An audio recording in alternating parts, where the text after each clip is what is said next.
I caught my reflection in the elevator's polished chrome, a fleeting glimpse of a woman who seemed ordinary $70 blazer, thrifted heels, hair pulled into a practical knot. But beneath that unassuming exterior burned a secret that could unravel my family's carefully curated world. In moments, I'd step onto the rooftop of San Diego's Shoreline Terrace, where the Prestons, my family, would be waiting, their Pacific Coast real estate empire gleaming like the crystal chandeliers above. They'd mock me, as always. Their black sheep, oblivious to the truth I carried like a hidden blade. Tonight, I'd smile through their barbs, knowing tomorrow's meeting would rewrite their smug narrative. The elevator chimed, and I straightened, ready to play my part in this familiar charade, my pulse quickening with the thrill of what they didn't see coming. The doors slid open, revealing the terrace's opulent sprawl sweeping ocean views framed by glass balustrades, tables draped in ivory linen, and a constellation of flickering candles. My family stood out like polished gems against the twilight. Bianca, my older sister, in a crimson dress that screamed couture. Dylan, my younger brother, scrolling his phone, his Rolex glinting, and my parents, poised at the table's head, their faces a mask of practiced pride. "Lila, you showed," Bianca said, her sculpted brow arching as her heels clicked across the marble. "We thought your little startup might have chained you to a desk." Her voice dripped with that familiar blend of pity and superiority, a tone I'd memorized over years of these gatherings. I slid into the chair beside my father, who glanced at my scuffed pumps with a grimace, as if they'd personally insulted his legacy. "Busy day," I said, my voice calm, betraying nothing. "Meetings ran late."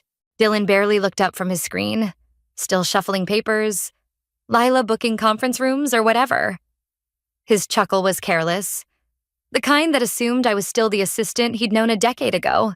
"Something like that," I replied, folding my napkin with deliberate care. The truth founder and CEO of Westbridge Holdings, a private equity firm worth billions, stayed locked behind my neutral smile. They didn't need to know. Not yet. My mother, ever the arbiter of appearances, leaned forward, her diamond earrings catching the light. "Lila, you're 32. When will you take life seriously?" Bianca just closed a deal for 3 luxury condos in La Jolla, and Dylan secured a $12 million investor for his tech fund. I nodded, sipping my club soda, the bubbles sharp against my tongue. "I'm paying my bills," I said. Meeting her gaze, Bianca smirked, swirling her wine. "Oh, Lila, you'll love tomorrow's surprise. Preston Group is sealing an $80 million partnership with Westbridge Holdings. Their CEO is flying in to sign it." My pulse flickered, but my expression didn't waver. Westbridge Holdings, my firm. I'd been orchestrating this deal for weeks. Every clause and contingency mapped in my mind. "Sounds impressive," I said, my tone light. Dylan chimed in, still glued to his phone. "They're sending some exec named Lila Whitaker, probably a nobody. Some boardroom lackey." He laughed, and Bianca joined him, their glasses clinking in a toast to their brilliance. I met their eyes steadily. "You'll meet her tomorrow," I said, letting the words hang just long enough to stir a ripple of curiosity. They didn't notice, too busy launching into a discussion about legacy and the Preston name, their voices rising over the clink of silverware. My father, his jaw tight, gave his trademark sigh. "Lila, it's time to grow up. This family builds empires, not excuses." His words, meant to sting, only fueled the quiet fire in my chest. I glanced at the skyline, the city's lights winking like a silent promise. Tomorrow, they'd sit across from me, needing my signature to save their faltering empire. And the irony would be exquisite. The waiter arrived, setting down plates of seared scallops and truffle risotto, the aroma rich and decadent. Bianca leaned back, her crimson dress catching the candlelight. "I'm hosting a gala next week. Lila, Green Horizon, $5. $7 a seat. Don't worry, we'll make sure you don't feel too out of place." Her smile was a blade, sharp and precise. Dylan snorted, pocketing his phone. "Yeah, my new high-rise in Mission Hills might be a bit much for you. Penthouse views aren't exactly your scene." I sliced into my scallop, the texture yielding under my knife. I'm content, I said, my voice steady. Success looks different for everyone. My mother's eyes narrowed, her fork pausing midair. Content, Lila. If you'd put some effort into your appearance, maybe a proper haircut. A dress that fits you might meet someone worthwhile. Bianca's fiancé runs a hedge fund. You know? The table hummed with their self-satisfied energy. A chorus of privilege I'd long learned to tune out. I thought of the embossed invitation on my desk, addressed to Westbridge's CEO, and the $340 million merger I'd finalized that morning. My phone, tucked in my bag, held a dozen urgent emails, each one a thread in the empire I'd woven in silence.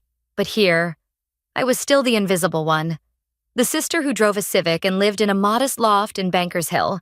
As the dessert course arrived, chocolate torte drizzled with gold leaf. Bianca leaned forward, her voice bright with anticipation. Westbridge's CEO is supposed to be a genius, strategic, untouchable. It says a lot about Preston Group that they're partnering with us. My father nodded, his pride palpable. It's a testament to our vision. I raised my glass, the club soda catching the light like a prism.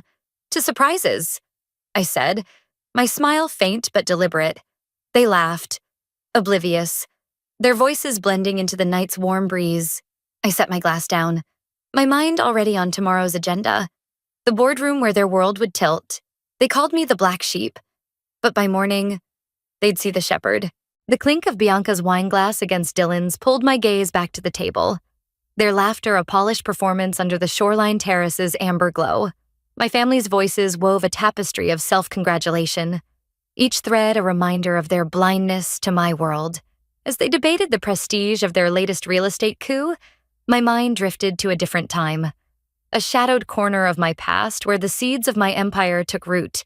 The weight of their dismissal tonight was familiar, but it was in the quiet of those early years that I learned to turn their scorn into steel. Every sip of my club soda anchored me to the present, yet my thoughts spiraled back to the moment I claimed power no one saw coming.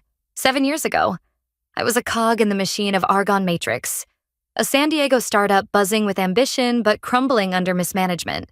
The office smelled of burnt coffee and desperation, servers humming late into the night as coders chased breakthroughs in machine learning. I wasn't a programmer, just an assistant fetching lattes and organizing chaos. But I saw what the founders didn't, numbers that bled red, contracts that overpromised, a burn rate that could torch a dream. They were brilliant, lost in algorithms, not balance sheets. I wasn't. My evenings, spent poring over their financials in a cramped apartment, revealed a company teetering on collapse. When bankruptcy loomed, I didn't hesitate. With $12,000 from my savings, every cent I'd scraped together, I negotiated a controlling stake from founders too exhausted to argue. They called it a gamble. I called it clarity. I let the visionaries code, while I rebuilt the foundation's streamlined operations, renegotiated vendor deals, and courted investors with pitch decks sharper than a tailor's shears. By year's end, Argon was profitable, its AI tools powering logistics firms across California. But I didn't stop there. I saw a gap in the market, a chance to wield influence without fanfare. Argon became Westbridge Holdings, a private equity firm that moved like a phantom, acquiring stakes in tech, real estate, and biotech. My first major coup was a $15 million robotics startup in Palo Alto, its patents now a cornerstone of my portfolio. Today, Westbridge controls 73 companies, each move calculated, each victory silent. Secrecy was my shield. I operated through LLCs layered like nesting dolls, trusts that obscured my name, and proxies who spoke for me in boardrooms. My virtual appearances, voice modulated, face unseen, kept my identity a whisper. While Bianca flaunted her gala invitations, I closed deals that reshaped industries. One acquisition, a logistics firm in Oakland, outbid Preston Group on a waterfront development last spring. A loss Bianca still blames on market volatility. The irony curled my lips as I traced the rim of my glass. My empire thrived because I understood what my family never did. Power doesn't shout, it strategizes. Back at the table, Dylan's voice cut through my reverie, boasting about a tech stock he'd flipped for a $2 million profit. My mother nodded, her pride a beacon, while my father dissected the deal's optics. Their world was a stage. Every move performed for applause. Mine was a chessboard. Every piece placed with precision. I'd learned to thrive in their shadow, turning their underestimation into opportunity. Westbridge's latest move, a biotech firm with a breakthrough in gene sequencing, had just netted $50 million in contracts, a detail I'd review after this dinner ended. For now, I let their chatter wash over me, each word a reminder of the chasm between us. The waiter cleared plates, the scent of truffle lingering as Bianca's laughter rang out. Sharp and performative, my phone, silent in my bag, held the weight of deals that could buy their pride 100 times over. I leaned back, the city's skyline a mosaic of ambition beyond the terrace's glow. Tonight, they saw a failure. Tomorrow, they'd face a force. The thought steadied me, a quiet promise as their voices rose. Oblivious to the reckoning I'd built in the dark, the terrace's candles flickered, casting shadows that danced across Bianca's crimson dress as she leaned forward, her voice slicing through the hum of my family's self-congratulation. The San Diego skyline glittered beyond, a silent witness to the performance unfolding at our table. My thoughts, still lingering on the empire I'd carved from argon's ashes, snapped back as my mother's gaze pinned me, her lips pursed with that familiar blend of disappointment and urgency. The dinner had shifted from casual barbs to a sharper scrutiny, each word a test I'd learned to parry without revealing my hand. I sipped my club soda, the glass cool against my fingers, and braced for the next act in this tiresome play, knowing every taunt brought me closer to the moment I'd unveil my truth. Lila. Honestly, my mother began, her tone a velvet-wrapped blade. You could at least try to present yourself better. That coat you wear every winter, it's practically threadbare. How do you expect to build a life looking like you shop at a thrift store? Her words landed like a practiced jab, but I met her eyes with a steady smile, my pulse even. I like my coat, I said, my voice soft but unyielding. It's warm enough. Dylan snorted, his fingers drumming on the table. Warm, Lila? You're missing the point. Image is everything. My new condo flip in Coronado, $8 million profit because I know how to sell the lifestyle. He flashed a grin, oblivious to the irony that my firm's subsidiaries had financed his lender. Bianca seized the moment, her eyes gleaming with malice. Speaking of lifestyle, my fiancé, Ethan, just bought a vineyard in Napa. We're hosting a private tasting for the Green Horizon Gala's donors. You wouldn't believe the guest list senators, tech moguls, even a film director. She paused, her smile venomous. You're welcome to come. Lila, but it's black tie. Might be a stretch for your wardrobe. The table erupted in laughter, my father's chuckle a low rumble, as if my existence were a punchline. I thought of the gala's venue, a coastal estate I'd acquired through a discreet trust last year, and let my lips curve faintly. I'll manage, I said, my tone a quiet promise they couldn't decipher. The waiter delivered a fresh round of drinks, the clink of ice punctuating my father's next jab. Lila, you're wasting potential. I heard you worked for some tech outfit years ago. What was it? Filing reports you could have aimed higher. His words stung less than they once did, but they fueled the resolve simmering beneath my calm. It was a learning experience, I replied, my gaze drifting to my bag, where my phone buzzed faintly. A glance confirmed a message from my CFO, a $400 million acquisition in Seattle's commercial sector, finalized an hour ago. I typed a swift approval, my fingers steady, then tucked the phone away as my mother hissed, "For heaven's sake, Lila, stop fiddling with that thing. It's rude," I complied, but the interruption only sharpened Bianca's focus. You know, Lila, Ethan says Westbridge Holdings is a fortress impossible to crack. Their CEO runs a tight ship. No leaks, no scandals. Makes our partnership a coup. She lifted her chin, as if she'd personally engineered the deal. Dylan nodded, swirling his whiskey. Yeah, I bet their CEO's some Ivy League shark. Not exactly your crowd. Lila, their smugness was a mirror, reflecting a world where I was forever less.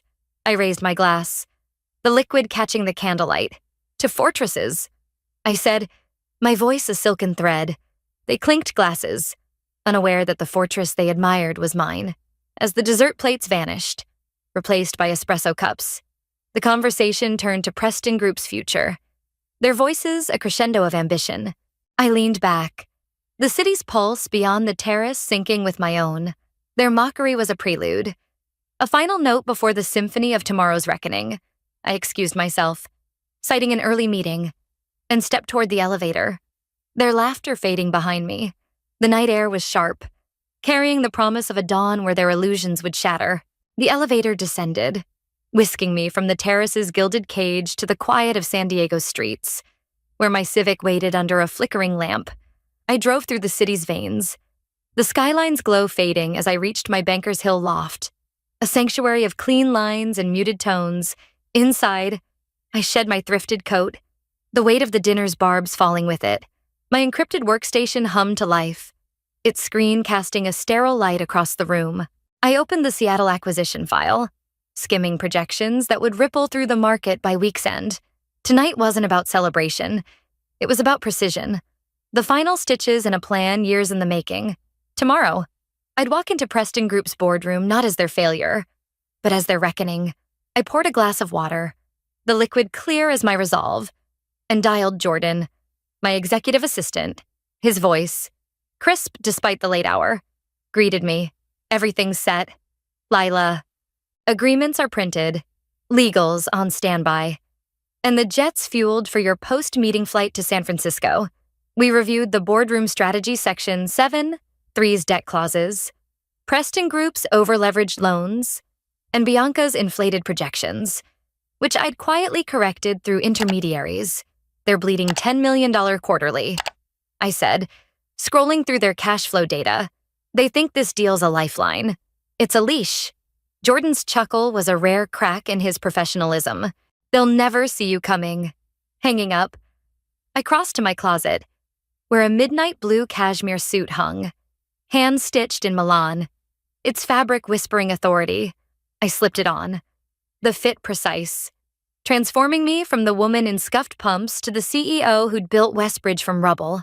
My Louboutin heels, their red soles a silent defiance, clicked against the hardwood as I tested my stride. In the mirror, my reflection was a stranger poised, unyielding, the embodiment of every choice that had led to this moment. I tucked a stray hair behind my ear, my fingers grazing the sapphire stud I'd bought after my first $100 million deal. A private nod to victories unseen. My phone buzzed Jordan again, confirming the Phantom's pickup at 9 a.m. I stepped to the window. The city sprawling below, its lights a map of ambition. In the stillness, a memory surfaced a childhood Christmas.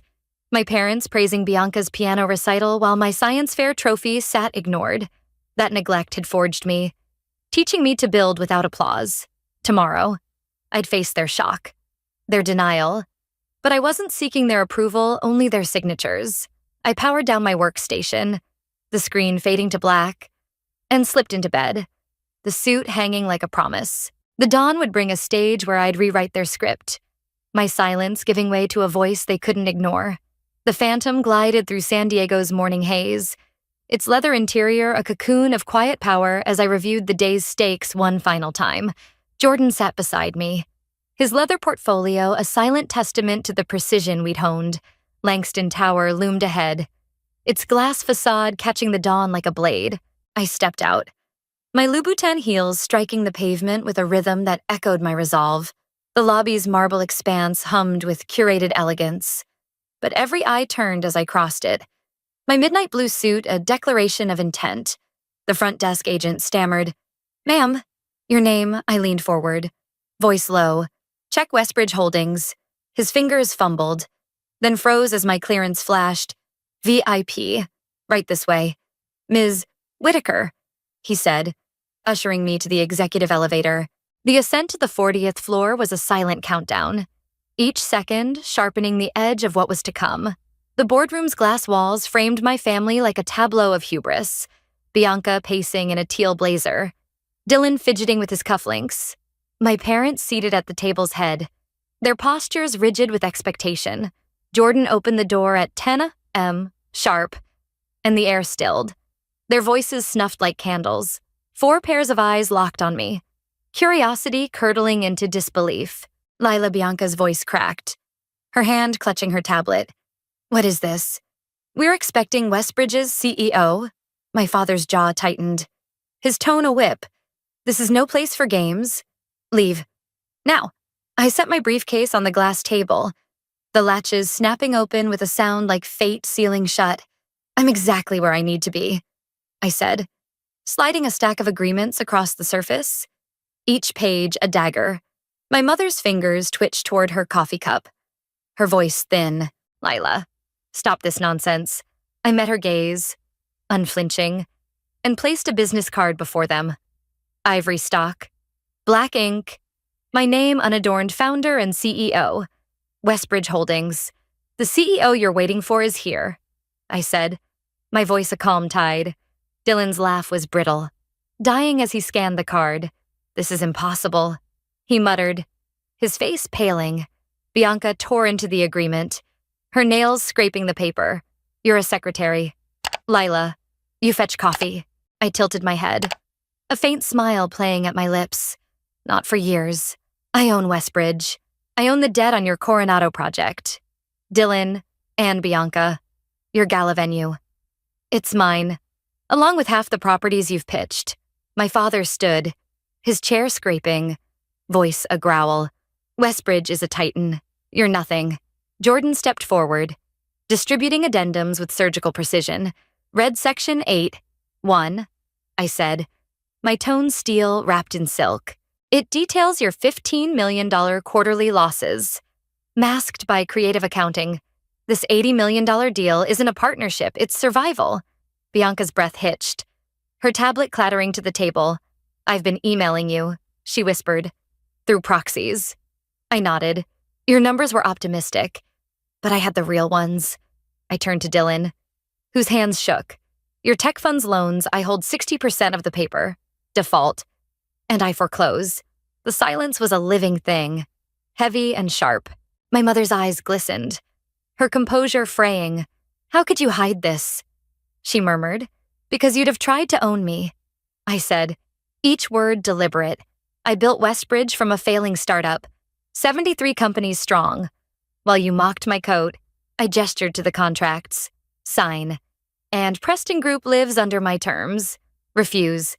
And I call your debt due. Your choice. My father's hand hovered over the pen, his pride a crumbling fortress. One by one, they signed. Bianca's signature a scrawl of defeat. Dylan's a reluctant scratch. I stood, smoothing my suit. Jordan will handle the transition. I have a flight to catch. At the door, I paused, glancing at Bianca. Your Napa vineyard tasting, I own the distribution chain for the wine. Enjoy the gala. Their stunned silence followed me to the elevator, the doors closing on their shattered illusions. The city stretched below, a canvas of my design, and I exhaled, the weight of years lifting with each floor I descended. The Phantom carried me from Langston Tower to Westbridge's La Jolla headquarters, its understated elegance a mirror of my restraint. From my office, the Pacific shimmered, a horizon of possibility I'd claimed without fanfare. The boardroom's echo lingered Bianca's trembling hands, Dylan's ashen face, my parents' fractured pride, but it wasn't vengeance that warmed me. It was freedom, the shedding of a mask I'd worn too long. My phone buzzed, a text from my mother. We could have supported you. I stared at the words, their sincerity hollow against years of disdain. I didn't reply. Some truths were better left to settle, like dust after a storm. In the weeks that followed, Preston Group bent to my terms. Bianca was reassigned to a ceremonial role. Her projects realigned under Westbridge's analysts. Her name a footnote. Dylan's fund, stripped of autonomy, now reported to my CFO. His bravado reduced to compliance. My parents, ever adaptable, began weaving a new narrative, boasting at their country club about their visionary daughter. I let them. Their revisionism a harmless fiction. My focus was elsewhere on a $200 million renewable energy deal, on mentoring a startup in San Diego's biotech hub, on building without the need for their spotlight. I kept my Bankers Hill loft, its simplicity a grounding force, but gifted my Civic to a local youth mentorship program, its keys a symbol of moving forward. My true home, a penthouse atop Westbridge Tower, remained private, its minimalist design a canvas for my thoughts. One evening, I hosted my family in my executive suite, 60 floors above the city. The table gleamed with crystal. The menu curated by a Michelin-starred chef, they marveled at the art Basquiat. Rothko, each piece a quiet triumph. I raised a glass of aged bourbon, its amber glow a nod to my roots, to build what lasts. I said, my voice steady. They nodded, silenced by the weight of their misjudgment. Later, alone, I stood at the penthouse's floor-to-ceiling windows. San Diego's lights a constellation of dreams. I thought of others like me overlooked, underestimated, their worth unseen. To them, I'd say your value doesn't need a stage. The barista perfecting her craft, the coder debugging at midnight, the teacher shaping minds, they build empires of impact. Brick by quiet brick, I still browse Target's aisles, not for lack of means, but because power isn't in the price tag. It's in the choices you make when no one's watching. If you've ever been dismissed, know this. Your strength is your silence. Your work, your voice. Build relentlessly, on your terms, and let the world catch up.